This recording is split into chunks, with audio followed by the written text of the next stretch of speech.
Welcome everyone to tonight's Pride Month webinar on Cuba's Queer Rights Revolution. Happy Pride Month. We're so glad you could join us here tonight. And I'm so happy to be here with the other members of the delegation who traveled to Cuba last month to learn about Cuba's new Families Code that vastly expands the rights of queer families and all families, and to learn about the US blockade and its effect on the LGBTQ plus community and all Cubans. My name is Melinda Butterfield. I'm an organizer for Women in Struggle-Mujeres and Lucha, and also co-editor of Struggle La Lucha newspaper. And tonight we're going to hear from all 7 of the delegates who went on the trip from May 7th to May 14th. We experienced a lot. Some of us, it was our first time in Cuba. Some have been there before, but we all had amazing experiences there and learned so much. We're going to have presentations by the delegation, and then open up in the chat for questions and comments. So be thinking as you're listening to the talks about what you would like to ask us, questions you have, ideas you want to share, and upcoming events in solidarity with Cuba that you want us to know about. So I am going to turn it over first to Lizz Toledo of Women in Struggle in Atlanta, Georgia. Hi, comrades, friends, siblings, welcome everyone. Thank you for joining us on this very, very, very exciting report back. You know, it's amazing. Even a month later, I'm still like flowing with everything that I saw, everything that I heard, everything that I tasted. Just such an amazing trip, such an amazing trip. It is my first time to Cuba, but it will not be my last.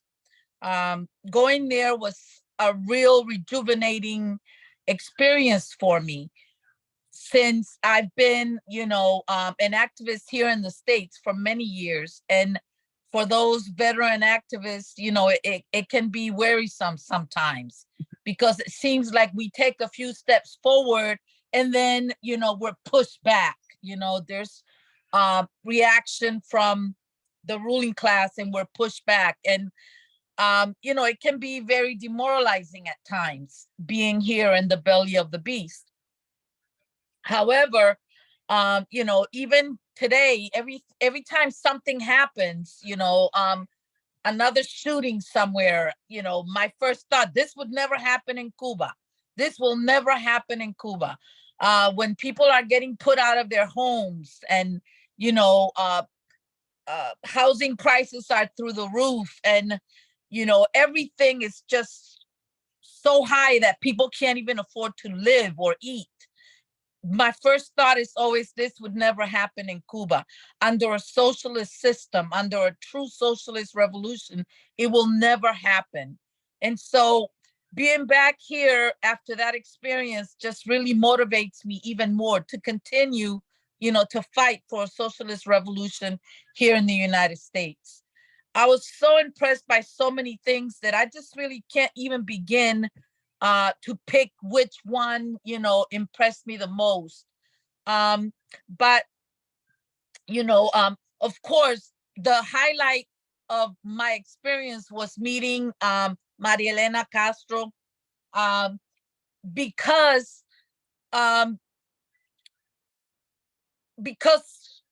it seemed like all the Cuban people are so well trained and so disciplined and so educated in revolution that it just felt like I was among geniuses, you know, and I just really enjoyed everyone who I met, and express how they fight for the revolution, what the blockade does to them, you know, but they still continue to fight from, you know, from like Miss Castro all the way down to somebody, you know, some worker in the community, just talking about, you know, no matter what they have to go through, they will continue to build revolution. They will continue to fight, you know, against this big imperialist power that the United States is in not only Cuba, but throughout the world.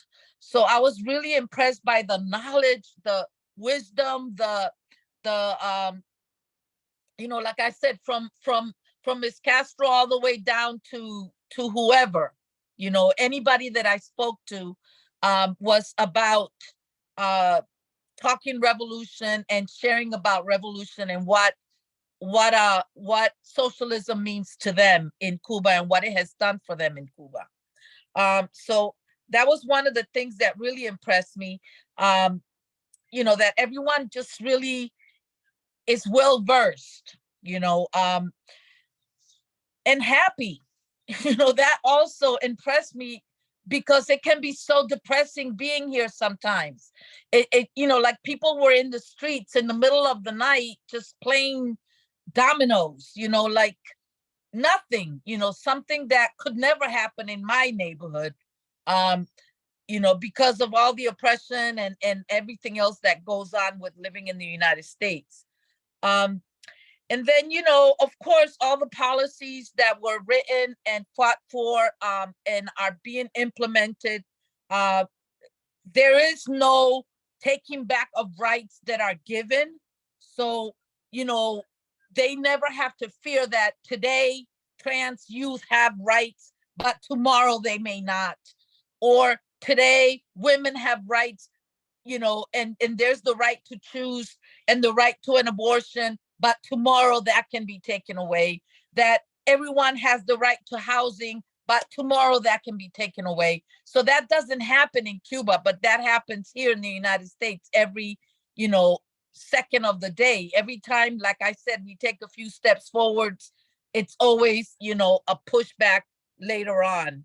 And always having to fear that, you know, we have to be on guard and that we always have to be fighting to push, you know, to beg, to fight for whatever measly crumbs they want to throw our way. While they're in Cuba, in this small little Caribbean island, you know, they're able to sustain themselves even with all the attacks from the United States, even with all of that, and the spirit continues to be strong and the spirit continues to inspire.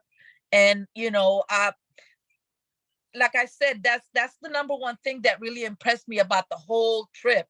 Just the Cuban spirit, the fight back spirit, the energy, the laughter, the joy in everything that they do, you know. And so and everything is for the people and by the people. I'm sure the other delegates will go more into detail, but in general, I recommend that every revolutionary visit Cuba and support Cuba in any way possible, including calling to an end to the the blockade, I'm sorry, and, you know, sending aid in whatever ways that you can. And of course, demanding that Cuba gets off the sponsors of terrorism list that is, you know, being written down by the biggest sponsor of terrorism in the world, that is the United States of America. So that's all I got. I hope that, you know, any questions that you would like to ask at the end, I'm more than welcome to try to answer them, or any comments, whatever. Thank you so much for taking the time to come to this very important webinar, and happy Pride to everyone.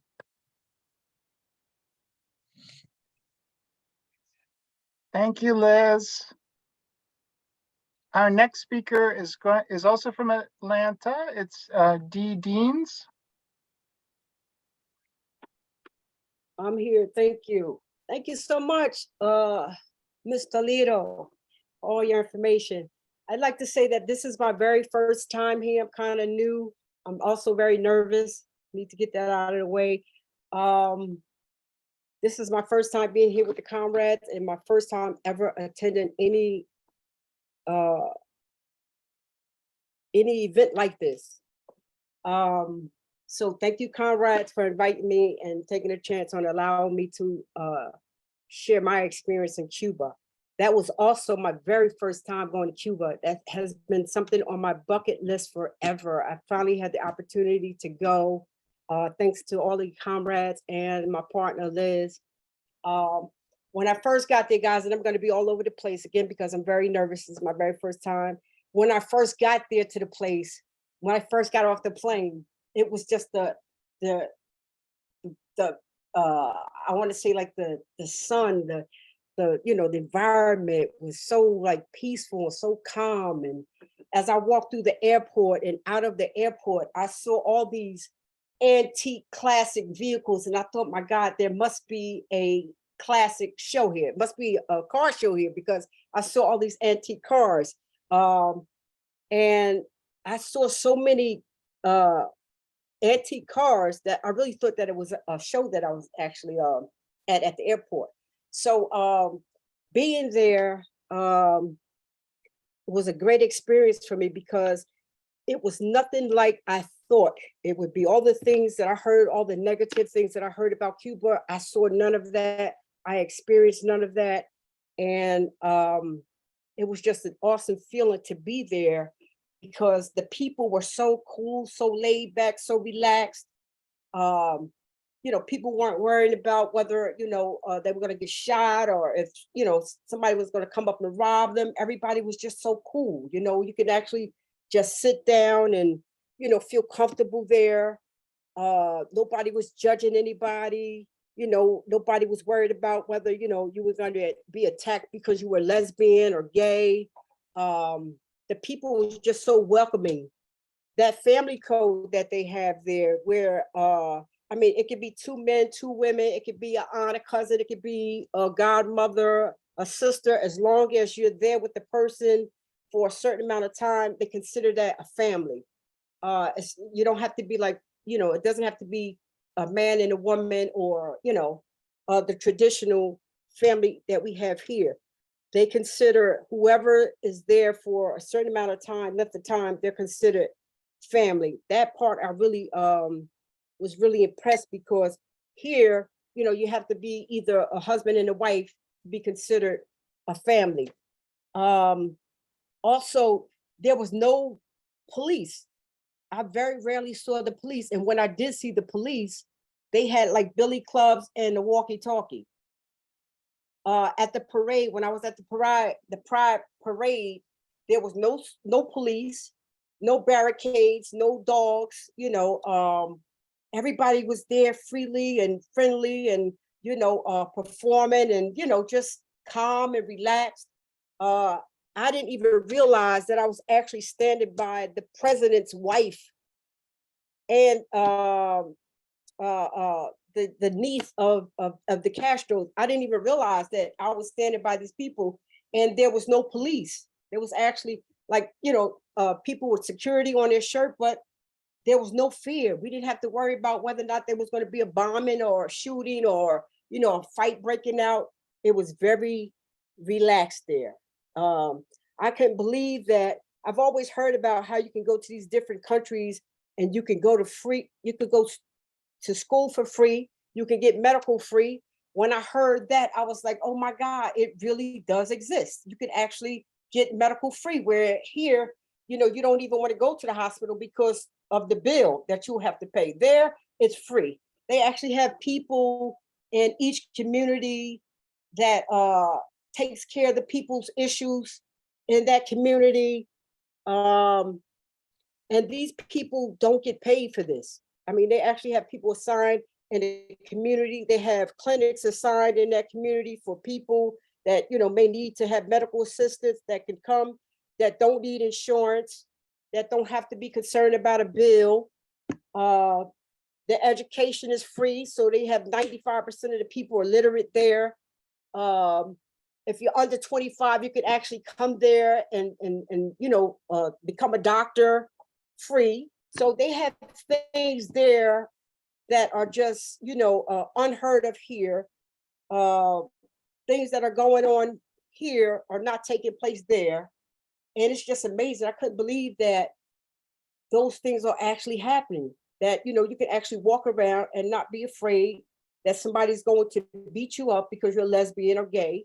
You don't have to worry about, you know, you don't have to worry about those things. So I was pretty impressed with that. And I am looking forward to going to Cuba every year. In fact, I thought I wanted to move to Costa Rica, but now I'm looking forward to maybe possibly moving to Cuba. So I guess that's all I have to say for now. I took a lot of pictures over there, did a lot of videos over there, and I'm really looking forward to going back to be able to do the same thing next year if you comrades would have me. Thank you. Thank you, Dee. And yes, Dee was our official, unofficial videographer and photographer throughout the trip. And we're looking forward to having her do the same next year. Next, I'm going to call on Serena Sojic-Borne, who is a representative of the Real Name Campaign in New Orleans and a member of Freedom Road Socialist organization. Hey, thanks, Melinda. Y'all came onto this panel thinking you were going to hear about Cuba, but I actually have a little thing to say about a place called Louisiana. Here in the past 3 years, there has been attack after attack on the LGBTQ community by the Republican Party and the far right elements in it, especially. I mean, this year they considered the Don't Say Gay bill, like a copy of Florida's bill that would ban the mention of sexuality and gender identity in schools. They considered the what we're calling the dead name bill. It's a bill that would require teachers to use incorrect names and pronouns for students, names and pronouns reflective of their birth certificate. And even if the student comes in with a parental note saying my parent is okay with me being called a different thing, even in those cases, the teacher can still refuse the parental note at their own discretion, right? This is what the bill would say. We also have book bans that are being considered, being pushed by the horrible reactionary Attorney General Jeff Landry, a ban on transgender kids getting medical care. And last year, the Democratic governor let pass a ban on transgender girls playing sports. So that's just a little overview of the conditions that we're fighting against here. And you can see the right wing here in the United States is going after LGBTQ kids, especially, right? And this is there's a good reason for this for the ruling class here in the United States, right? This is a capitalist country. It's run by billionaires, by corporations, and these members of the ruling class are constantly looking to expand capitalism, right? And to expand capitalism, you need two things. You need a growing workforce, and you need a reserve labor force to draw from whenever you're trying to expand, right? And women and LGBTQ people, because they're always so chronically underemployed, they're the reserve to draw from, and their gender roles help increase the workforce if you enforce strict gender roles, basically telling people you gotta have straight couples, marry young, start having kids as young as you can, and crank out as many kids as you can. That's the way to go for the U.S. Republican Party and the U.S. capitalist class, right?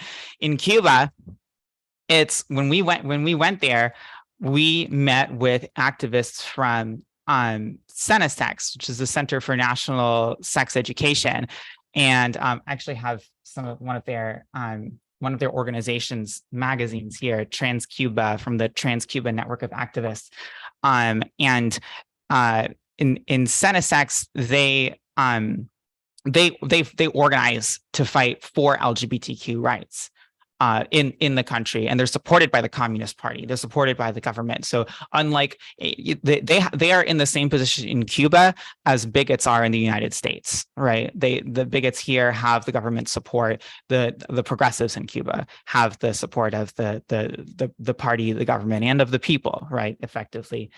And so we talking to these sex activists, we learned about the new Cuban Families Code. And the Families Code is what we were there to celebrate. That was the initiating like factor for our trip. Like that was passed last year, and we went. And if you read about the Families Code in the media will tell you that it's about it's about legalizing gay marriage in the US media. But the Families Code is, like we saw there very clearly, that it's about much more than just legalizing gay marriage. It's about they like Dee was talking about, you can prove in court family relationships based on care, not blood. So anyone can be families with anyone based on care.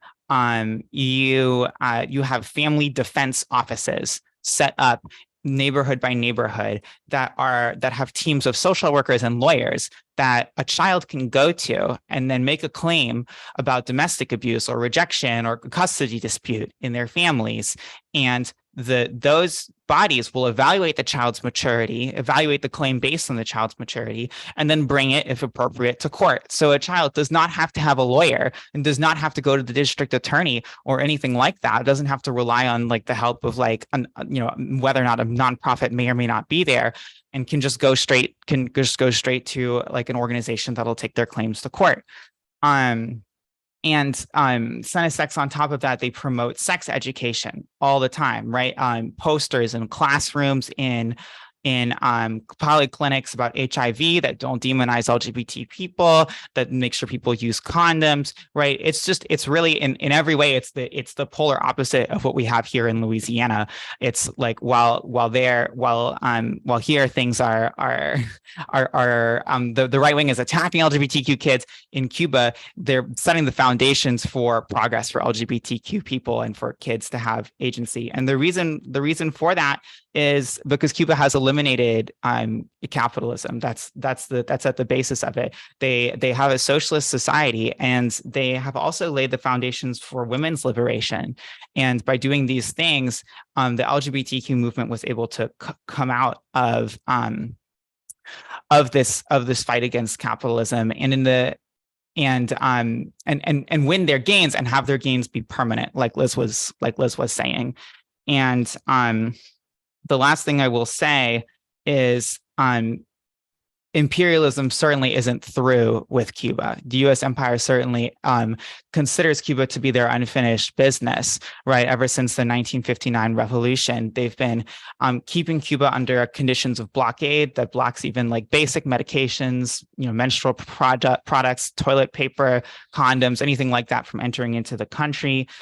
Pretty much anything from entering into the country. And on top of that, the U.S. funds evangelical Protestant groups inside Cuba in the same way that billionaires fund evangelical Protestant groups inside the United States to spread anti-LGBTQ bigotry, right? And at the same time, they play the liberal card too. They try to recruit the LGBTQ activists from Sex and draw them away from Cuba. But the Cuban people are standing strong, and they're continuing to progress despite all of this. And our duty as revolutionaries here inside the United States is to be fighting here to defend Cuba and to oppose U.S. imperialism, to end the blockade, and to stop all the attacks against the island.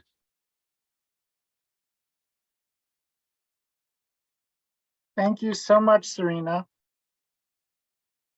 Next, we're going to hear from Jordan David from Los Angeles, who is a member of Lavender Guard. Hi, I'm Jordan. In 1967, LAPD attacked the Black Cat Tavern in Los Angeles as LGBTQ people were exchanging their New Year's kisses. And the community fought back, to the point where the chaos shut down the entire block for the whole day. It was the first Pride, even before Stonewall. The same fight continues today as legislators are passing hundreds of bills around the country to strip away our rights. And at the same time, Cuba has enshrined queer rights into their constitution, and they've included a clause that they can never be rolled back. I couldn't possibly share everything that I learned during this delegation. So today I'm just going to discuss a few connected issues: police, prisons, and pride. So first, let's talk about police. Now, technically, they haven't abolished the police in Cuba, but you would think they had when you go. I think I saw maybe one police officer the entire time I was there. And I went a lot of places, right? Like they're really not around much, truly, especially in comparison to here. And I've never felt more safe in my whole life. Now, we did get a chance to, learn how things work from experts. And so what we know is that the police that do exist in Cuba, they don't carry guns when they're on patrol. They don't even carry pepper spray. What they do carry is the responsibility to find a good solution to problems. Now, the Cubans want me to say, of course, everything's not perfect, right? There are still problems with police.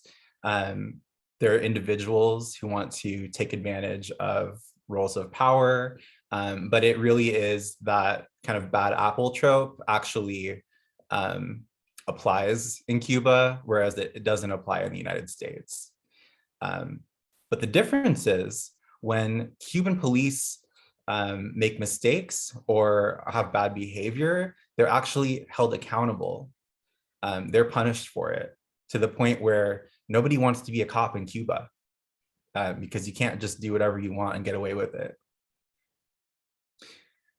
So that's police. Now I want to talk a little bit about prisons. So prisons in Cuba are not based in slavery like they are in the United States. So in Cuba, with the penal system, when they're thinking about a punishment for a crime, they're thinking about how it's going to impact the entire community and not just this individual person. So for example, prisoners are allowed to go home to their families on the weekends, unless there's like an extreme security risk. Their prisons have maternity rooms in them. They provide comprehensive health care. They provide family care. They provide job training. The National Federation of Cuban Women provides care for domestic violence victims, both the victims and the perpetrator. So they really are putting this restorative justice model into practice. And so, the ultimate form of violence that is happening in Cuba right now is the blockade, is the effects of being on the state sponsors of terror lists. So talk a little bit about police, talk a little bit about prisons. I want to talk now about pride. We got a chance to attend the Conga Against Transphobia and Homophobia. This is basically a protest march with the purpose of normalizing the existence of LGBTQ people, and it has a celebration of our existence at the end. And it's important to say that that's the purpose, because we got to see what pride in its true purpose actually looks like. So in its true purpose, right, there were no corporations, there were no advertisements, there were no ticket prices, and there were certainly no police, not even revolution police. Now, in contrast to that, when I came home, I live in the city of West Hollywood, which kicks off Pride season for, I believe, the whole country. And it's basically become this giant money grab for big companies, right? So they line up rows of corporate advertisements along the streets. The city government sends in legions of militarized police. And we know these police to be a network of violent gangs. You can actually Google LASD gangs. They're well known. We know that these police are also affiliated with the KKK. They're neo-Nazis, they're Proud Boys. They're not on our side. On the very second day of West Hollywood Pride, when I got back, 2 of my comrades who are organizers were brutalized and arrested. The police were walking by their booth and started making fun of them and their queer paraphernalia. And they said, you know, this is why we don't want cops at Pride. 5 minutes later, the police snuck up behind them and attacked them, took them away to our slavery prison system, made up phony charges. The community raised $10,000 to bail them out. The police took the money, kept it, made up new charges, and kept them in jail anyway. And you know, it's interesting that the United States would accuse Cuba of being authoritarian, of state repression. And, you know, what we see is that it's all a projection, right? All of the state repression and violence, and especially against queer people and other marginalized groups, is happening here. So just to recap, we talked about Cuban police, you know, not having much of a presence. They're unarmed. Prisons involve care, and they don't disappear people from their communities. And Pride was a protest without profit or police. So in conclusion, abolitionists in the United States are correct. And what that means, the abolitionists here, they're not saying that we should flip a switch and have no more public safety resources, right? What abolitionists are saying is that if we pour our resources into the well-being of communities, we can actually prevent most crime from happening in the first place. And any forms of violence that persist, we can develop humane, community-led approaches to deal with them. And Cuba is doing exactly this, exactly what we're calling for. Housing, healthcare, education, jobs, and even a food ration are provided. And as a result, crime is extremely, extremely low. It is one of the safest places on earth. And even after the revolution, there's no cops at Pride. Thanks.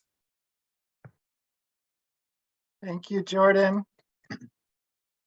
And I should say, Jordan really did get to see a lot more than the rest of us did, because Jordan was out every night meeting people, investigating, and really got to see whole other sides of the city. So really exciting to hear that report. Our next speaker is Gregory Esteven from Socialist Unity Party in New Orleans. Hello, everyone. I'm going to share my screen to show a few slides on a PowerPoint, so please tell me if you're not able to see it before I go on too long.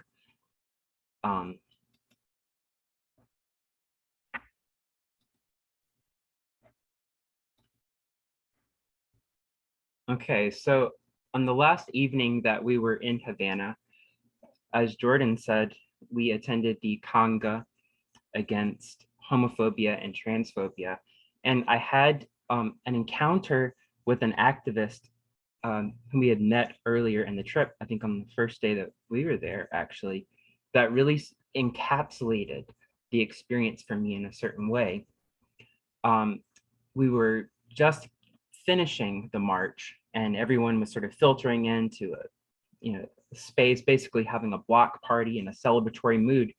And this activist, who is an older woman with the network of lesbian and bisexual women in Cuba, she came up to me and she said, "Hi, I just wanted to say hello because I was there the first day that you all were at Cinesex having a discussion. So first of all, I was impressed that she recognized me. I recognized her as well. I think that speaks to how seriously the Cubans take solidarity." And she said to me, I'm going to read this. It's my best paraphrase I could do. I wrote it down afterwards. "I'm so glad that you all from the United States are here to see what is really happening." She said, "Please come back. Have coffee with us in our houses." I remember that phrase so clearly, "in our houses," because there's so much that we need to talk about. And she said, "The imperialists are trying to stop this process, and they will do anything to put an end to the revolutionary process." So I was kind of blown away by this. And afterwards, after the trip, when I got back, I kept thinking about what is this process? And she really meant that the continuation of the Cuban Revolution itself. And it's from, I put a few dates up here that I think are important just as backdrop to what's happening with the new Families Code. But from 1959, when the revolutionaries came to power in Cuba, it was in 1960 that the Federation of Cuban Women were founded, a tremendously important organization that played a huge role in the early literacy campaigns and so much of the work that was done on the ground in the revolution. Through that work, the first Families Code, which established more rights for women in society, that was in 1974. Cinesex grew out of the work that the Cuban Federation of Women were doing. And they were addressing issues around gender and sexuality, and it became its own organization because that was something that was needed in the context of the changing society and as societal views were changing. And it's because of all this groundwork that the new constitution was adopted in Cuba in 2019 through a huge process that happened where people were debating in all the little towns, all the neighborhoods throughout Cuba to create a constitution that reflected the current reality. If only we could do that in the United States instead of just having everything dictated based on what slave owners said 200 something years ago. And that constitution also expanded the rights of LGBTQ people and others, and brought about more changes to dealing with eliminating discrimination in society. So in some ways, you could say that the Families Code that was adopted last year came out of that process as well. And when we were at Cinesex, one of the legal advisors for the organization, Sonia Zalvidar, gave an incredible talk, and she explained to us, this was a direct quote I wrote on the spot. She said that the code was conceived and resulted from many years of fighting and the study of science by combining every type of knowledge from the streets, from the academy, even from other countries. They were studying, even laws that exist in the United States. That's how they created the Families Code. And she said that it stayed true to their conception of life and was ratified by a large majority of the population. So I wanted to make a few comments about this. I kept thinking about the process that the imperialists are so desperate to stop. How is the process possible? And my answer, based on what we observed, that it's socialist planning. And I think it's important to note that when we talk about socialist planning, it does not just mean in the narrow economic sense that's defined by bourgeois economists who, for the capitalist, everything that's not profit is an externality. So maternal mortality, that doesn't matter to the capitalists. Why do you even have an economy if it's not to improve the lives of the people? That's what we say. But in a socialist system, the case is different. and the needs of the people are the reason for running an economy. And when we went to the National Assembly of People's Power at the Capitol, one of the delegates, Sergio Martinez, spoke to us for a long time, and he explained that in Cuba and the socialist economy, the state-owned enterprises and the cooperatives play the leading role. And that's even with some market reforms that have been made, where they've increased in recent years. They have increased some small and medium-sized businesses, like, you know, people who want to operate a hair salon in their house or a babysitting outfit. You know, there's different things, but the backbone is this collective economy that is geared towards developing the society to meet the needs of the people. And that is absolutely true and reaffirmed in the 2019 Constitution and also in the New Families Code. And, you know, if it stands to reason that if oppression is something that's systemic, if it's structural, then liberation has to be systemic too. It requires the building of a new system. And that's what we saw in Cuba. Now I'm going to present my next to last slide is sort of overwhelming. It sort of started turning into a joke as I was making it because, okay, so I started thinking about what are all of these organizations and institutions that we encountered. Now I started listing them, and I intentionally didn't look any up. Like I wasn't looking for, okay, what are the different organizations that have contributed to the formation of this code, scouring the internet. These are just ones that we encountered relatively directly. And so this is not a real organizational flowchart. This is just something to give a flavor for the interrelationship of things. How is it that something like the Families Code could occur? As I said before, the Cinesex itself came out of the Cuban Federation of Women and that groundwork that had already been laid, and it's under the Ministry of Health. So it is sponsored by the state. At the same time, the work that Cinesex does, it rests on that foundation of the free, comprehensive healthcare system that Cuba has, from the neighborhood level to specialists. It's all free, geared towards meeting the needs of the population. And we learned that when we visited a polyclinic in Havana and were able to talk to doctors, they explained that the guidelines that Cinesex is creating through this collaborative process in the society, that's being reflected in the healthcare system, how they administer care. It's changing as the society changes, and also, you know, the fact that people are able to get gender affirming care, trans people are able to get it for free. They're not worried. You know, Cuba may have shortages in the medical system that's imposed by the blockade, but nobody's being denied access to hormones and the things that they need, are insulin for that matter. And we also toured, speaking of, you know, the state-owned economy, you know, we toured an institution, the headquarters of an institution, BioCuba Pharma, which is the umbrella organization for the whole biotech sector of the Cuban economy. And they are currently able to produce over 70% of the pharmaceuticals that are used in Cuba. That's something that supports and enables the existence, the continuation of this free, comprehensive healthcare system that's available to everyone, including queer and trans people who are not discriminated against on that basis. You know, just a couple more things. I mean,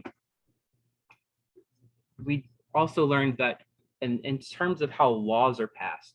So for example, if we are in the United States have experienced this tremendous blow against the whole working class, especially women and people who are able to be pregnant, and these the recriminalization to a large extent of abortion throughout the country. In Cuba, it would be impossible to pass any law about abortion, to change anything without consulting the Cuban Federation of Women, which includes the vast majority of women in the population. And they also work with trans women also are involved in all the activities of that organization. They have to consult about any law that affects women.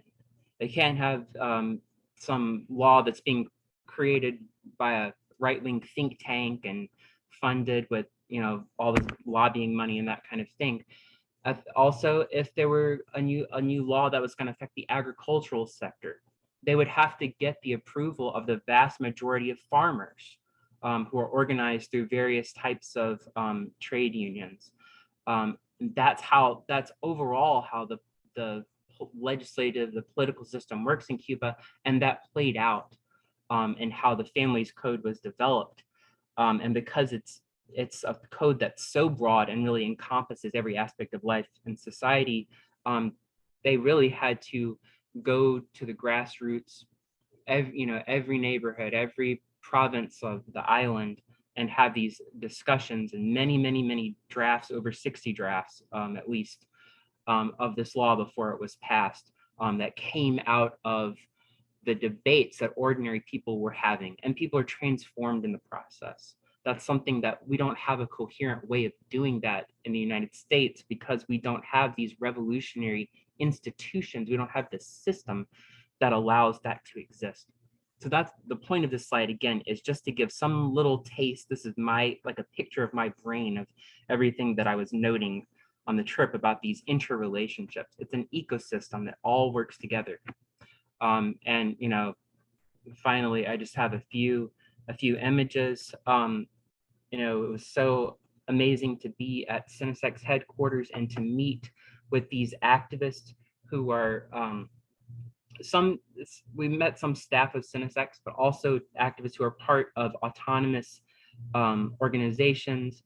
One I've already mentioned, Lesbian and Bisexual Women's Organization, Trans Cuba, the organization of men who have sex with men. These are all different groups that work closely with Cinesec, and they play different roles in society, promoting HIV awareness, helping people in the communities get access to medical care that they may need. Overall, it was a very amazing experience to be able to talk to people who were doing this work on the ground in Cuba, and to at least get a glimpse of how the system operates. It was almost like we were getting a taste of it ourselves by being in these meetings and seeing how normal that is in Cuban society, that everybody gets together and talks things out to solve problems. So that was a very hopeful thing for me to witness, and I encourage anyone else to go to Cuba. Got to end the blockade, increase our support and solidarity with the Cuban people. Thank you so much.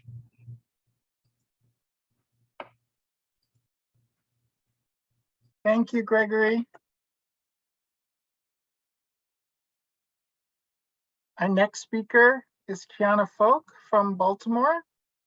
She works with the Friends of Latin America and Baltimore People's Power Assembly and other organizations.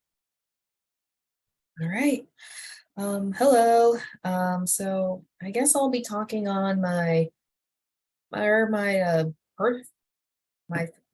one being going to Cuba for the first time, as well as I guess my ultimate takeaway from listening to talk Cinesec, especially how the family code got passed. So first arrived in Cuba, it was, well, learning about how medical care is pretty much free, no jumping through hoops with your insurance and worrying about going bankrupt. The fact that everything that there are local, I can't remember the term right now, but they have people from the community that you can go to if you have any concerns within your own neighborhood. So the fact that people are connected with the community is just amazing, which you're lucky if you got that in your own suburb neighborhood, for example. And it makes me realize and wish the US would have something like that for people to be more involved with each other. And during the talks that I was listening to, I took away through the whole process of the Families Code is, I guess the spirit of Cuba in general is that they never stopped fighting. Even though they won the revolution, gaining like their liberation freedom from like the US, they continued fighting to build their government so that it served the people, along with balancing all the attacks from the US right up to this day. But basically what happened, especially with the civil rights movement, well, there was so many things that happened of infiltration and killing of revolutionary leaders and the powerful taking away the narrative. But basically it's like once we, like for example, blacks got the right to vote, it was like, well, the people at top basically said, you won the fight, there's no more need, and we ended up walking away. And as I said, along with so many other factors that led to like the fight for furthering freedom and liberation kind of just stopped after like late 70s. So what I'm getting at is that Cuba, even though they passed the Families Code, the fight was not over. All the members of Senesex reached out to their community, talked with other people to bring more education awareness about LGBTQ people and why they should be supported, cared to. So it's a long process of changing the culture and mindset, which that was the biggest takeaway I got from especially listening in all the talks of the Families Code. And that's something that we in the US would have to do. We're basically rebuilding the fights, and not helped by the fact that we're not, unless you're connected to certain groups and organizations, you're not hearing about it. So, but it is growing. And one thing I hope we keep in mind, even with all the infiltration, and basically just keep going. We may have won one milestone for rights, but main thing is we keep fighting, keep going, and keep having conversations with people like what the people of Cuba are doing with LGBTQ. So that's very much my talk and report back from Cuba. Thank you so much, Kiana. So I'm going to say a few things before we move on to Q&A and announcements. And it's really hard to figure out what to say because we experienced so much in such a short period of time. One of the things that was said at Senesex during our visit that really stuck with me and is kind of a message I want to bring back to the queer community here is that Cuban parents have a responsibility and are expected to discuss gender and sexual issues with their children in a way that is open and accepting. And they have a responsibility to accept their children however they choose to express themselves, whether they're trans, non-binary, in other ways genderqueer, whether they're gay, lesbian, bisexual. And that just in and of itself, that relationship of parent and child, of responsibility rather than ownership that we see being bandied about so much in the United States right now is such a fundamental difference, something for us to aim for. I went, along with Serena, we went a few days earlier before the rest of the delegation to attend an annual colloquium on trans identities, gender, and culture that was held in Havana from May 4th through 6th. And this is an event that brings together experts and medical professionals and academics from all over the world. Particularly this year, there were big delegations from Italy, Mexico, Argentina. There was someone from the US, apart from us, as well as from Cuba. And there was a lot of information, great information shared during that 3-day event. But the thing that really stood out to me, coming from the US, with all the attacks on queer rights and particularly trans people, was on the first afternoon of the conference. There had been this big panel of doctors and researchers talking about medical challenges of gender affirming care, all different aspects of it, from hormone therapy and surgery to mental health and treatment of trans youth. And there were 3 trans women. I later found out they were from Cuba, Uruguay, and Mexico, sitting in the front row, listening very intently to these medical professionals. And at the end of the panel, they consulted among themselves, these 3 women, and then demanded the floor. And they had objections to the tone and perspectives of some of the experts who had talked, who focused entirely on clinical research and standards of care, and that they felt were divorced from the actual lived experiences and needs of trans people. And then after they spoke, Mariela Castro, the director of Cinesex and convener of the colloquium, took the floor to support them. And she emphasized how Cuba's approach to all kinds of healthcare can never be divorced from the social conditions of people that it serves.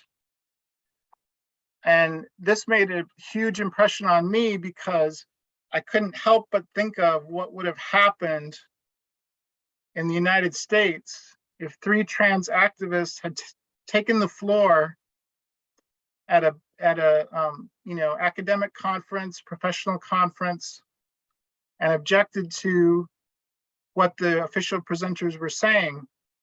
They would have been removed, kicked out, possibly even arrested. But in this case, in Cuba, these activists were listened to, respectfully supported, and in my view, their intervention helped to change the tone of the remainder of the event to one that was much more, inclusive of the trans perspectives. And I should say, this was not like a conference where there were doctors or professionals who were hostile to trans people or not supportive of gender affirming care. Everyone there was supportive and definitely believed in providing the support. But even then, even in that circumstance, it can be necessary, as we know, for an oppressed group to speak in its own name and be able to have an influence on that. And in Cuba, that happens. So that really stuck with me throughout the time that we were there. I thought about that, and other things that we saw on my way back from Cuba. Of course, on our last full day in Havana, we went to the conga, which is the big Pride March, and that was fantastic and inspiring. I loved that one of the main chants that they had was "Socialismo sí, homophobia, transphobia no." So very affirming not only of queer existence and queer lives, but also the struggle for socialism. But the following day, as we returned back to the US, I had a very long layover, about 6 hours in Miami at the airport. And it was very surreal for me as a trans woman, coming from Cuba, where I had been treated with so much respect and seen the advances that our community is making, even under the terrible conditions of the US blockade and all of the shortages and difficulties that creates. But to come then to Florida and sit in this airport and think about the terrible laws that have been passed, that DeSantis was preparing to sign into law, and he did just a few days later on the International Day Against Homophobia, Biphobia, and Transphobia. What a slap in the face to everyone. One of the things that he signed was a bathroom ban for trans people. And so it was very kind of in your face, right? I'm sitting in the airport on a long layover, and thinking about how starting July 1st, someone like me to use a bathroom in an airport could be arrested for using the women's room,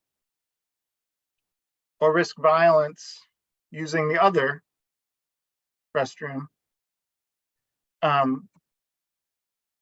And this governor, the system, even the Democrats in power in Washington who claim to be such supporters of LGBTQ people, have demonized Cuba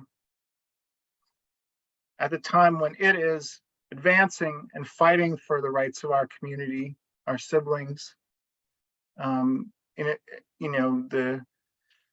The right-wing Republicans like DeSantis are attacking our rights, trying to rip them away, the things that we fought, that our foremothers and forefathers and others fought for, to start winning trans liberation and queer liberation.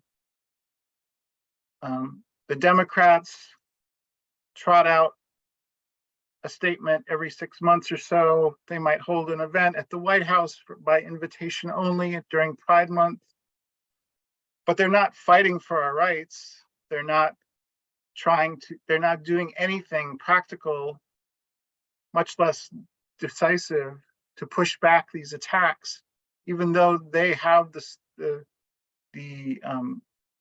reins of government. But in Cuba, which is demonized by both the Republicans and Democrats and by the whole capitalist state machine, our rights are being advanced. And that makes me more determined than ever to come back and educate our communities about the advances Cuba is making, how it's able to do that through its socialist revolution. Because in Cuba, the working class holds power, not the rich and powerful capitalist class like in the United States. And that is why they're able to do things like the Family's Code, which is the most advanced in the world. It's because the people truly hold power there. That's a big task for us to undertake and understand, but it also should give us hope that another world is possible. And for me, you know, that painful few hours sitting in the Miami airport, reflecting on all of these contradictions between the United States and Cuba, really steeled my determination to fight the blockade, to fight the state sponsors of terrorism list, to bring more queer people, more queer organizations to Cuba to see for themselves. And also to intensify our fight here in the United States for our communities.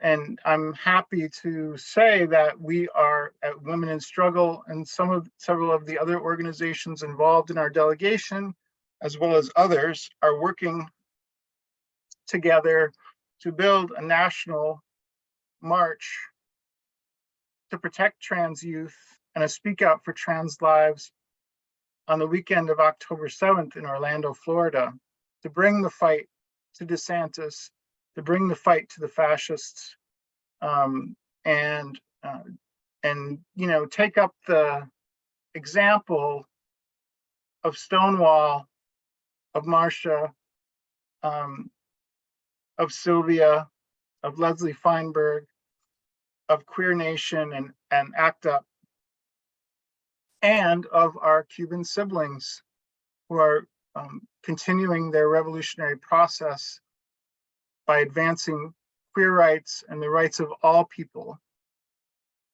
Thank you.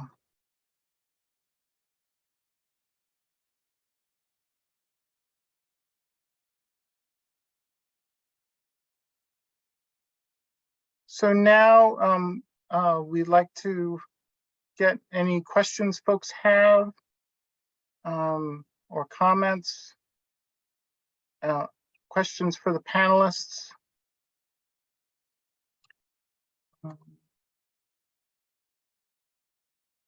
Questions in the Q&A. Oh, okay, here we go. Okay, from Cleo Carol Knopf. How did you go to the ballet in Cuba or other arts events? How would you describe how they are different in Cuba than in the US? That's a great question. Serena, you want to go first? Yeah, I can speak to that because so not all of us were able to attend, but Melinda and I got the pleasure to go to the National Gala against homophobia and transphobia, and I think it was at least the 7th one. It might have been the 11th, something like it's. They've been doing this every year for a while now, right? And it's this huge performance in Havana in the most like the largest, most like prestigious like theater in the entire country, the National Theater of Cuba, and it's the slogan. We didn't talk about it so much during the panel, but the slogan that has been going around in Cuba is "Love is the law," right? Because ever since the passage of the Family's Code, yeah, for every Melinda showing up a tote bag, for all families, love is the law, right? And people. When I first saw that, I thought like, okay, that's a cute slogan, but throughout the movement in Cuba, people take that to heart very seriously, and the cultural and artistic performances really like reinforce it and work to make sure that people like completely understand all the implications of love is the law. So at this theater, they had skits, right? They had where people, you'd have like a small farming family and the father was not accepting of the gay son. And then like, they have conflict at the dinner table. And then like someone comes in and proclaims did you hear about the passage of the new families code? Love is the law now in Cuba. And everyone, in the end, people are like embracing each other, like, oh my God, love is the law. Like all these relationships are important, right? Which is like, in the US, like when we have anti-LGBTQ laws that promotes bigotry in families. And in Cuba, it's the other way around, right?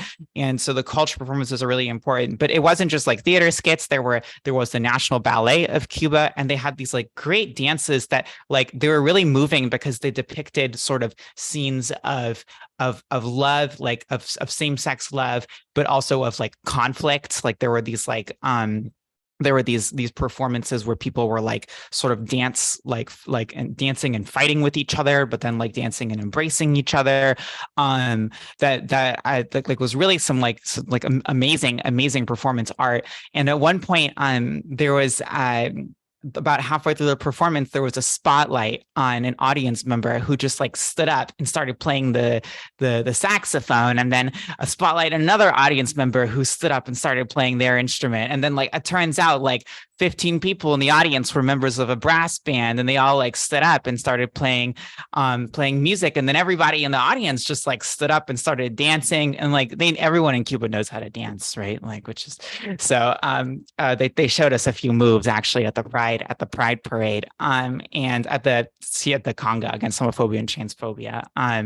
And throughout it, people were singing like "Love is the law, love is the law," And there was like mamba dancers and all this, and to talk about like some differences with the U.S., like on top of the fact that the performances were political and progressive and reinforced the message of equality for everyone. To go to the theater, the cost of admission for a ticket is the equivalent of 36 cents in the United States, right? All that, right?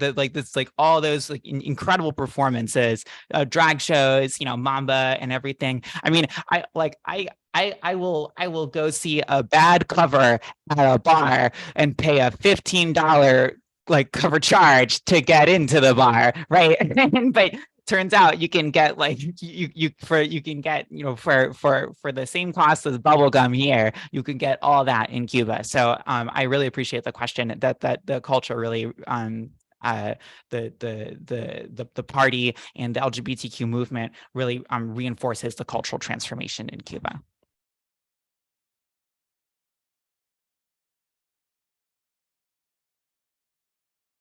Thank you, Serena. Would anyone else from the delegation like to talk about our night out at the drag show? If not, I will. We on the Friday night before conga, a bunch of us went to a club that was recommended to us, a queer club called something Las Vegas, right? I forget what it was called. But they had like this very well-regarded drag show late in the evening. And we went, we got dressed up, some of us more than others, went and had drinks and hung around till the show started. And it was really amazing and lovely. There was a lot of gay men and a lot of trans women there, and a smattering of other, constituencies of the community.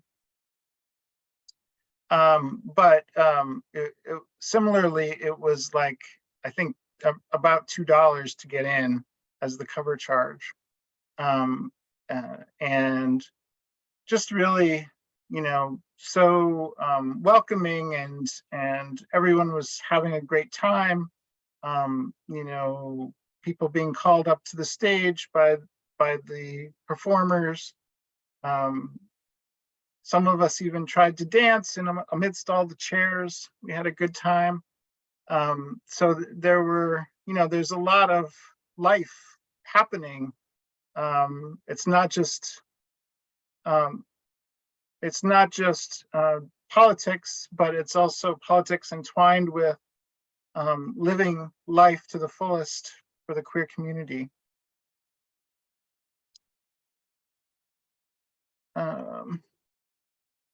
From Samira Burnside, our friend from Florida, Liz Toledo mentions the Cuban revolutionary spirit and how important it is. How can that revolutionary spirit in education be fostered in a similar level here in the United States? Great question. Liz, do you want to tackle that? Yes, thank you for the question. It is definitely a wonderful question. You know, as I mentioned, coming back to the States and as Melinda also mentioned, it's such a contrast, you know, that it just hits you at every turn, you know, wow, that will never happen in Cuba. And so building that revolutionary spirit and continuing that process, you know, is the work that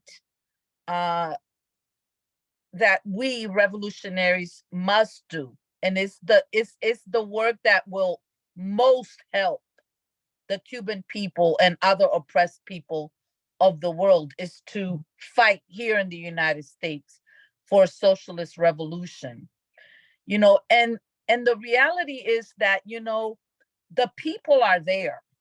Many of the people are there and are ready. But what's needed, it's a unified vanguard organization and party that will be able to, you know, continue the process that Gregory was talking about and to build that here in the United States. You know, it's never over. So every little bit that anybody can do is helpful. Every little bit that anybody can do with, you know, with unity and non-sectarianism among our organizations, among our socialist organizations here in the United States, I think that we can begin to build that revolutionary spirit, you know. And, you know, as I said, anything that anybody can do, showing up to the march, going to support our siblings in Florida is critical, because they are really being beaten down, not just in Florida, but as Serena mentioned, in New Orleans and other places around the country. You know, some of us live in states, not me, but some people live in states where it is unheard of, you know, for laws, or we thought that it would be unheard of for laws against LGBTQ folks to be passed, you know, and it's happening, you know, and rather than get demoralized, as, you know, admittedly I was getting, you know, let's look at the spirit of the Cuban people and the revolutionary spirit of the Cuban people that continues under horrendous oppression from the United States. You know, they still continue to fight, they still continue to build, and the process also includes this friendship. I think, Gregory, when you read that, you know, what came to me is, as she was talking about, come to the house and have coffee because they want to stop this process of friendship between working people around the world, this process of coming together and uniting and stop fighting for crumbs and stop begging for crumbs and just come together and fight together, because together we're so strong, you know, and together we can defeat this, you know, imperialist monster.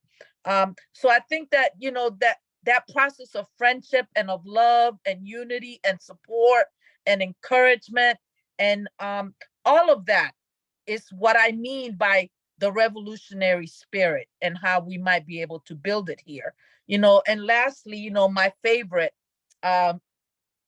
Che Guevara's quote is that, you know, the true nature of a revolutionary and the true revolutionary is inspired by great feelings of love, great feelings of love for the people, you know.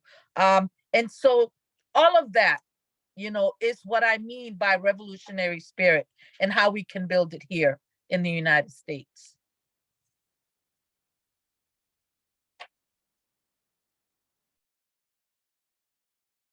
Thanks, Liz. Another question from Samira. What can US organizers learn from Cuba and specifically their restorative justice approach? Jordan? Yeah, so I think firstly, there's the aspect of kind of building a culture around community, and Liz was kind of speaking to this. You know, when you go to Cuba, you don't necessarily have to like go to like a bar or go to like a restaurant to find a sense of community, right? People literally just go outside their home and their community is there congregating. So everybody knows each other in a community. And that in itself provides a form of safety, right? And you know that your community is physically there to take care of you. So, you know, kind of building that culture here, getting in the practice of like talking to your neighbors and knowing people and building sort of networks of people that take care of each other, I think is really important. And I think when we're talking about doing it here, it has to go further than that, right? You have to really materially take care of each other because we don't have it's like universal housing and healthcare and all these things in place, right? So we have to step in, you know, pending revolution, right? What we really need is a revolution, but pending revolution, we have to step in as a community and fill in those needs that are not being provided by the state, and also do damage control when we're in crisis. For example, you know, when our comrades were brutalized and arrested at Pride, we had already built, the activist community, these overlapping networks of care and mutual aid throughout that community. So we were able to come together and do lots of different things, you know, waiting outside the jail all night so that when this person was released, they weren't like just thrown out onto the street at 4 a.m. with nothing and nowhere to go, right? They're being welcomed into their community. They're being wrapped in love and care. They have somewhere to go. They have a ride. Again, we raised, you know, in a weekend, it was like, you know, you would think it was magic, but it's not magic.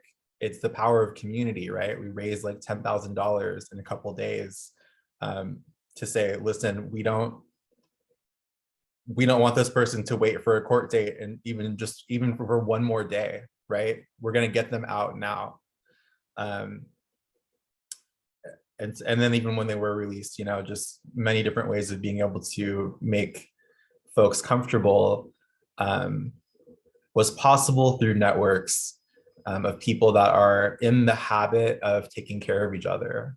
So yeah, a culture of care and a practice of care.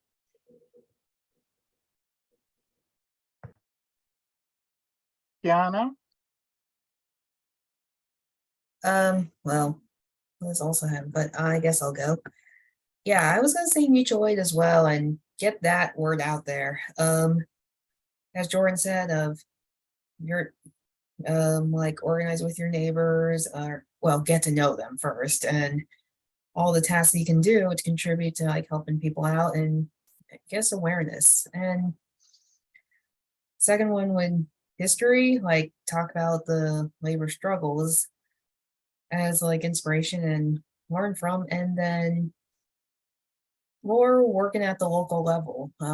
This ties back in with your getting to know your neighbors, being there for them, and also organizing, especially at the local level, such as getting back our public lands and like supporting workers especially when they're on strike, and just being more involved in your local community. So, and I think Liz also has. Liz, go ahead. Thank you, Kiana. I was going to add that, yeah, the way that the injustice system works in the United States, it's completely different from the way that, things are done in Cuba in terms of restorative justice, and there are some places in the United States that are beginning to implement restorative justice methods in some communities. And specifically, I know about some restorative justice programs that have to do with domestic violence and sexual assault, where the community holds the offender accountable, and it's a system of justice that it's not about punishing, it's more about the restoration of an individual and the welcoming back of an individual into a community after they have, violated some community norm, and the working towards that involves the whole community. So, yeah, that would be a wonderful thing to begin implementing all over the United States, not just in some of the places where people are beginning, to try to do some restorative justice programs, but to be able to take over the whole criminal injustice system in the United States, and implement a system equal to that of Cuba. Yeah.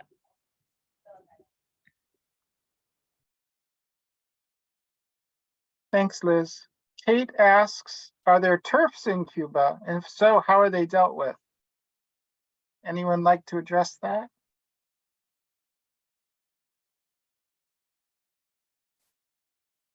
I'll say that as in our discussions with the various networks of the queer communities there, TERFs specifically never came up.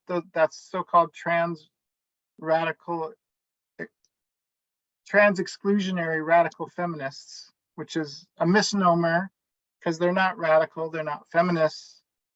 They're basically a wing of the fascist movement at this point.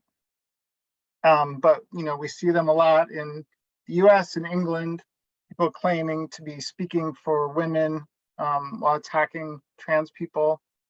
And we didn't hear anything specifically about that existing in Cuba, but what we did learn about was sort of the fundamentalist Christian groups that get support and funding from the United States that push anti-trans, anti-women, anti-queer agenda, and how those organizations are not, not permitted to sort of carry out the kind of violent or threatening street activities that they do here. Jordan? Yeah, so apart from our itinerary, I did go out into communities every single day and just talk to folks that kind of weren't like officials of any kind. And one of the conversations I had with a man who was, is older, very masculine presenting, And he kind of talked about, you know, the transformation that he had experienced of people's views of queer people in general. And he praised the revolution for its education, right? And he basically talked about how he remembers when there was a time when, you know, machismo, right, was so prevalent, and just throughout the culture, and that, you know, basically what he said was that through education, it's been sort of conditioned out. And, you know, I don't want to make a claim that like machismo is completely gone from Cuba, but this man who's lived it, this is what he was saying, is that basically that like the view of queer people in general in Cuba is like, they're cool with it now. And throughout all the conversations I had, I haven't heard any kind of sentiment of people being TERFs, definitely. So I don't know if that's a thing, but that was based on just the experience that I had. Thanks, Jordan. David asks, how do we bring back the knowledge of how supportive Cuba is for LGBTQ plus communities and counter the corporate propaganda that affects many people's ideas of what the revolution is in reality? That's a really good question, and it really is the motivating force behind this delegation that we organized.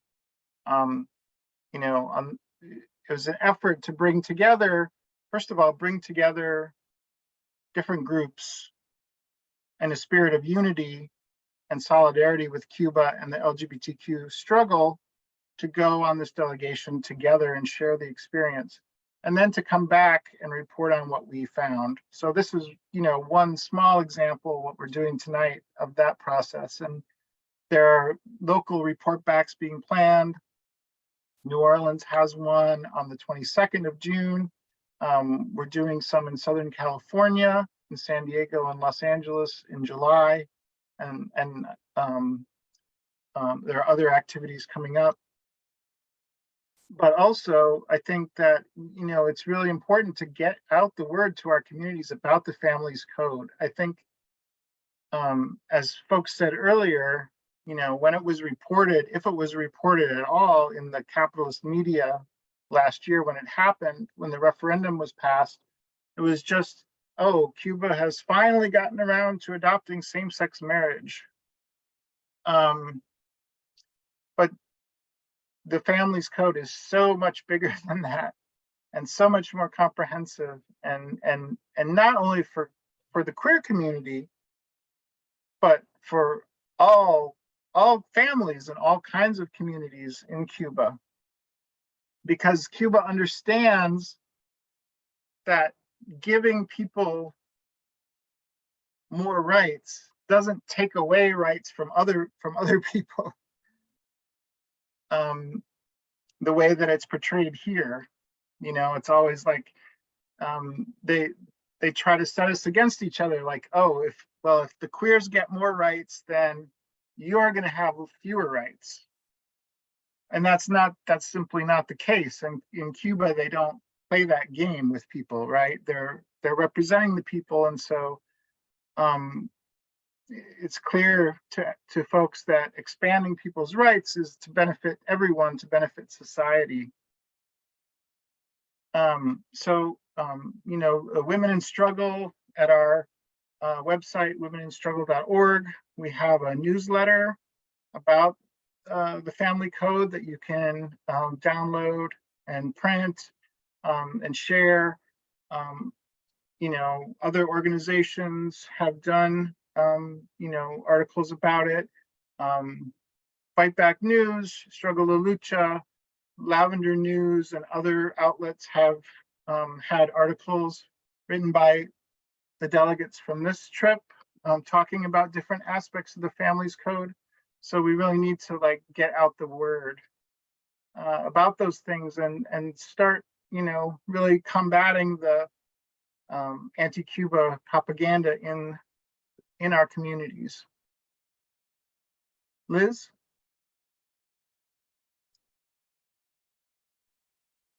Yeah,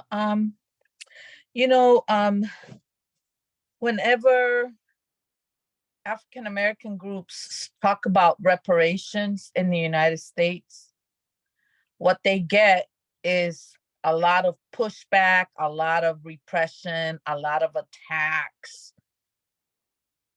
And, I was reminded of that when in many aspects throughout my visit in Cuba, oftentimes in the United States, people raise this whole thing, especially some members of the LGBTQ community, my community, that, well, Cuba used to put, people with AIDS or people with HIV in camps, And you know what?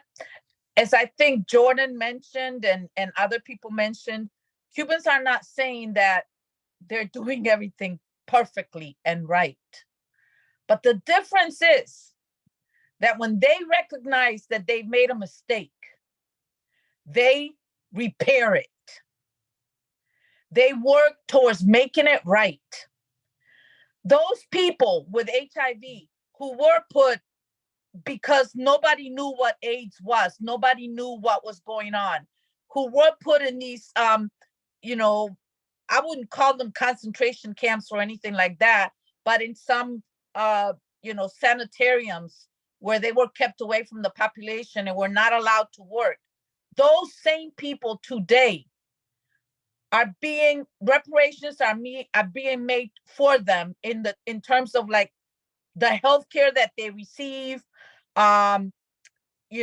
because they don't have a pension as a result of not having been able to work, they get a pension. Because they didn't pay into the system all these years that they were unable to work, they still get healthcare, they still get housing, they get all their needs met. When has the United States ever made any reparations to any oppressed community that they have oppressed in the history, of the United States? When have they made reparations towards the LGBTQ community during the AIDS epidemic here? When have they made reparations to all the people, millions of people who died from COVID? When have they made reparations for slavery? When have they made reparations to the Chinese and the Asian community when they did put them in concentration camps? When have they ever thought about making it right with any of the communities that they have ever oppressed? They have never admitted to any wrongs. That is not Cuba. Cuba will acknowledge when they made mistakes and they will move towards changing them. And that's the kind of information that we need to give to anybody in the United States that wants to continue to just believe the anti-Cuba propaganda that is being put out. So, viva Fidel, viva Che. Thank you, Liz. We have one more question and then we're going to wrap up for the evening. For those of us, this is from Rachel. For those of us fighting for trans and queer liberation here in the empire, is there something we can learn from the Cuban example for fighting against chauvinism?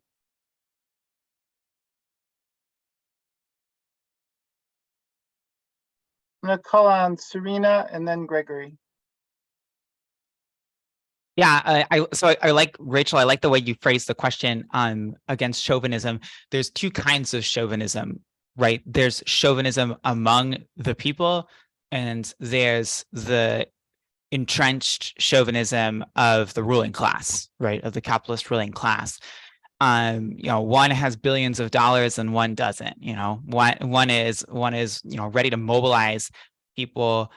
Like the billionaire ruling class is ready to mobilize people to repress LGBTQ rights to fulfill their economic interests, to fulfill their ideological ambitions of the what they call the traditional family values, basically conservative family values. And then there's chauvinism like among just ordinary people who have backwards ideas, and they need to be educated to get those backwards ideas, like removed, right? And in the United States, the liberals and the Democrats who lead the struggle against oppression against LGBTQ people, the way they do it is by acting like that education bit is what we need all the way up the ladder, right? Like that by acting like it's all the same kind of chauvinism, right? It's all the same kind of bigotry. If we just had better educated politicians, if we just had people at the top in the White House, in Congress, who are friendly to LGBTQ people, we'll have progress, right? And we've seen that that's not true, right? We've seen that, even when there are Democrats in office, they don't grow a spine, right? And they don't defend LGBTQ rights because because that's not what benefits like their corporate sponsors. That's not what helps their bottom line. What Cuba understands, what the Cuban Communist Party understands, is that it needs to fight against chauvinism. It needs to fight against bigotry against LGBTQ people, while also having a zero tolerance for imperialism and for capitalism. And those two go together because, any entrenchment of any US imperialism, capitalism, these are forces that will help revive bigotry, and that'll help bigots be stronger, right? So we've seen this with the fact that US imperialism is funding the evangelical groups in Cuba, and imperialism is also trying to recruit, play the kind of soft side, the liberal side, recruit from Senesex to kind of defang Senesex and to take their activists and bring them around on speaking tours throughout the United States, and take them away from actually doing things for Cuba. So what Cuba has is they have a working class line and a working class organization that is ready to take the approach that's needed to fight day-to-day chauvinism, which is the approach of unity, struggle, unity, right? We're here, we're in the same fight, we're here together, we're unified, but we're going to struggle with each other to get rid of these bad ideas, to return to a place of higher unity. And then the same Cuban Communist Party, the same working class line, when it confronts the chauvinism of the ruling class, is ready to take up the position of class struggle, right? We're not here to educate, we're here to fight. And in the United States, I think to kind of toot our horn in Louisiana a little bit, the Real Name campaign is a good example of this. We need, organizations that are ready to mobilize the masses of LGBTQ people to do education, to support the LGBTQ community, and to put up a fight when it comes to going up against both the Republicans and the spineless Democrats. That's a working class line. That's when the working class, the people who don't have any interest in keeping capitalism alive, lead socialism and lead the movement. Thank you, Serena. Gregory? Yeah, I have, first of all, an anecdote that's sort of similar to one Jordan already expressed. But we, at one point on the trip, we met with delegates of the National Assembly of People's Power, who, this is like the Cuban version of the congressional type system, except, for one big difference is that these are not professional politicians in the sense that we have in the US, but rather they're, people who are still living in their own communities, working class people. So if you're a doctor or a school teacher or a construction worker, you are then, elected by your peers in your neighborhood to represent them, and you don't get a salary for that the way that our professional political class does. But one of the people that we met with was an older man who was, masculine presenting.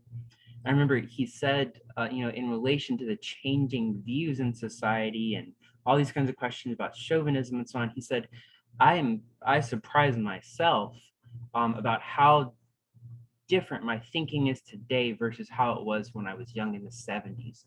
That's how much I've changed, so much that I surprise myself. And that's through, through the kind of process that's happened in Cuba, the revolutionary process. They have the institutions where they can debate these things and come to new understandings. We don't have the type of socialist system that Cuba has, unfortunately, not yet anyway. But I do think that the biggest thing that's going to change people's attitudes is, to echo other comrades, it's going to be the struggle. And when you actually get people, workers who are standing together on a picket line, white and black, immigrant, people who were born here, gay, straight, trans, there's a change that occurs when people fight together. And also it has a ripple effect in society when others who aren't directly involved in that, when they see the struggle, when they see solidarity, that changes people, probably more than, any education that we can do. And the education piece is very important, which is, that's why we're having this forum tonight, because education is important. But the actual struggle, if we organize and are rock solid in our commitment to each other, that is serious about the idea that an injury to one is an injury to all, we're going to show up regardless of whether we're directly impacted and it's quote unquote our community. It's all our community.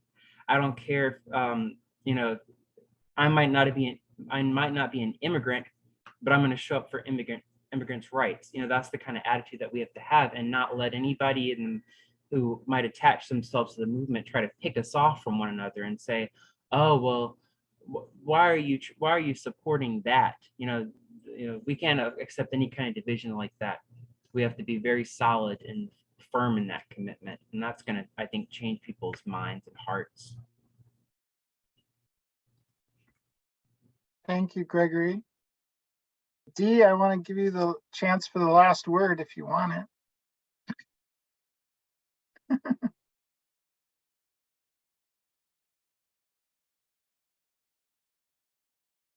Me. Yeah, I am truly looking forward to going back to Cuba, because I had a great experience. And I also feel like while we were at those meetings and conferences, that they were talking directly to me, and that I am definitely supposed to be a part of this organization. So I definitely would like to become a part of this group. And I'm just looking forward to, really getting involved. I'm really looking forward to getting involved. I feel like it's a calling for me, being there for the first time and actually experiencing that. Because I always hear my partner, talk back to the TV and all, and now I know why. Now I know why. So I'm really looking forward to, becoming a part of the organization with all you wonderful, great comrades, and just becoming more informed, because I learned a lot. I learned so much, and I was so shocked. And I too, when I think about Cuba, I'm just like in La La Land, like, wow, it's really happening. This can really happen. So yeah, I'm just looking forward to becoming a part of the organization and meeting up with everyone more often. And thank you for allowing me to participate today. Thank you, Dee, and thank you, everyone. I'm going to make a few announcements, so please stick around just a moment. That was a great segue, because we were invited by the Institute for Cuban Friendship with the Peoples and Senesex to come back and do this again next year. And we want to bring more of our queer communities and our activists to see for themselves what's really happening in Cuba. So, it was like a struggle. It was a bumpy road getting this first delegation together. I know there are people on the call listening right now who wanted to go this year and couldn't because the deadlines were kind of tight. We won't have that problem next year. We're going to start things nice and early before the end of this year, the sign-up process. So if you're interested in going with us on the LGBTQ delegation next year, make sure to sign up at womeninstruggle.org or let us know. and so that we can have you on the list when we're ready to announce the process. Of course, there are a lot of other great Cuba solidarity trips too that you can go on. Check out the National Network on Cuba website for some of those. June 25th is a national day of action and solidarity with Cuba to get Cuba off the list, off the state sponsor of terrorism list, where Trump put them back on and Biden has kept them on, which intensifies the blockade in so many ways. There's going to be a demonstration in Washington where representatives of our delegation are going to be speaking. There's going to be a demonstration in Los Angeles and in other cities around the country. So please plug into that if you can. I want to remind people also of the National March to Protect Trans Youth that we're helping to organize in Orlando, Florida this fall to reverse DeSantis's attacks and all the attacks around the country, because it's spreading out from there everywhere. And we, we need your help. We need your participation and input to make this thing happen. Go to protecttranskidsmarch.org and sign up, endorse, get involved. We have bi-weekly organizing calls that you can participate in. We have leaflets and other material that you can get out at pride marches and other events. And with that, I believe we're going to call it a night. Thank you so much, everyone, for your participation. Viva Thanks so much, Cuba! Melinda.